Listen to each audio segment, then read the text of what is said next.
Hey everyone! In this tutorial, we'll show you how to use MAPOG's Nearby Neighbor tool. First, head over to story.mapog.com and create a new map or work on any existing map you have created. Give it a meaningful name and description.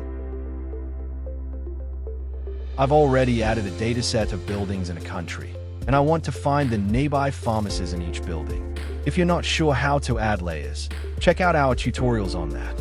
In the left panel, click on Process Data and select the Nearby Neighbor tool.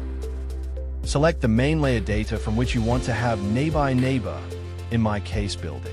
Select the multiple attribute of your choice that you want to add to this layer. Then, choose the joining layer, the features you want to find the nearby locations for. Here, Pharmacy. Set a search radius. Go for 2 kilometers to find more options, and set a limit in numbers. Click Submit, and watch as the tool highlights all relevant locations nearby. Under the Action button, click Style Layer to adjust colors, opacity, and border styles to make your map more readable. Now you have a well-organized map showing everything important near you.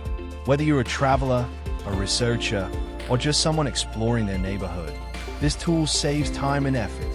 If you found this tutorial helpful, give it a like, share, and subscribe for more MAPOG tips. Need help? Reach us at support@mapog.com. Thanks for watching. Happy mapping!